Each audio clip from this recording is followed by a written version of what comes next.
Hi guys, কেমন আছেন সবাই? আজকে আমরা গুরুত্বপূর্ণ একটা বিষয় নিয়ে আর কি ডিসকাস করবো। সেটা হচ্ছে কি, আপনারা যারা ইংলিশ কোর্স ছাড়াও সুযোগ আছে, বাট আমি রেকমেন্ড করবো যাদের ইংলিশ ভালো তারা হচ্ছে আইএলটিএস বা পিটি টেস্ট দিয়ে আসুন, তাহলে আপনার কমিউনিকেশন স্কিলটা ভালো থাকবে, ক্লাস বুঝতে এবং জব করতে সুবিধা হবে আপনার। বাট আপনার মেক শিওর আপনি যদি আইএলটিএস বা পিটি নাও দেন আপনার কমিউনিকেশন ইংলিশটা যাতে ভালো হয়। আর এখানকার অনেকগুলো ইউনিভার্সিটি আপনাদের বাংলাদেশি এমওআই অ্যাকসেপ্ট করে, এবং পাবলিক ইউনিভার্সিটির মধ্যে Dhaka university, Rajshahi university MOI accept করে, লিডিং সবগুলো প্রাইভেট ইউনিভার্সিটি এমওআই অ্যাকসেপ্ট করে, ইভেন ড্যাফোডিলও করে, হচ্ছে ব্র্যাক, এআইবি, সিও সবগুলো অ্যাকসেপ্ট করে। সো আপনারা ওই অপরচুনিটিটা নিতে পারেন। এবং আপনাদের হচ্ছে কি যাদের আইএলটিএস তে সমস্যা হচ্ছে বা সময় নাই, তারা হচ্ছে কি এমওআই দিয়ে চলে আসতে পারে।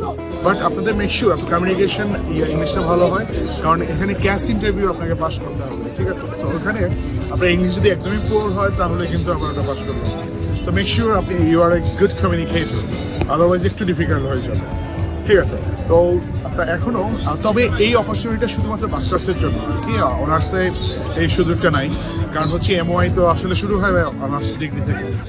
তো আপনারা যারা আর কি মাস্টার্সে আসতে চান, 12 হইতে 18 মাসের কোর্স, তো আপনার দেখা যাচ্ছে 1 বছরের খরচ নিয়ে আসলে ফ্রি মাস আপনি বিএসডব্লিউতে যেতে পারবেন, পরবর্তী ইয়েতে যেতে পারবেন। সো এটা খুব একটা ডিফিকাল্ট ইয়ে হবে না, মানে এখানে পেপারসটা খুব সুন্দরভাবে মেনটেন করতে হয়, না হলে আপনার সেটেলমেন্টের ঝামেলা হবে।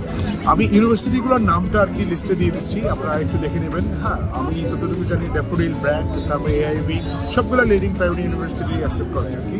তো আপনারা এইসব ইউনিভার্সিটির স্টুডেন্ট হলে তাহলে মাস্টার্সের জন্য দ্রুত আমাদের ফ্রন্ট ডেস্কের সাথে যোগাযোগ করুন, ওরা আপনাদেরকে হেল্প করবে আপনার ভিসা এবং অন্য ব্যাপারে, আর হোল প্রসেসিংটা আমরা করে দেবো, ঠিক আছে? So folks, thanks for watching and take good care of yourself, and I'll catch you on another video. Take care.